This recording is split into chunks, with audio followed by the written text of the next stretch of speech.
Good afternoon po, nandito ako ngayon sa bukid namin. Mukhang uulan pa oh. May bagyo yata dito sa Palawan kasi pag nasa bukid talaga ang dami kahit yung ano to, bigote hindi nakakaahit. Okay lang yun, sa bukid naman. Mukhang hindi maganda yung panahon dito eh. Pupunta sana ako doon sa pinagtataniman ko ng okra. Kasi kanina nilinis ko yun para just in case pag may bunga na maano siya, malinis. Kaya malinis sa pagpinuntahan. Kaya lang mukhang hindi maganda yung panahon, parang uulan.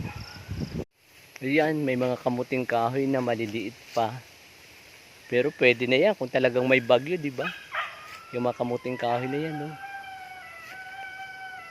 Meron na rin pala kaming saging, yun.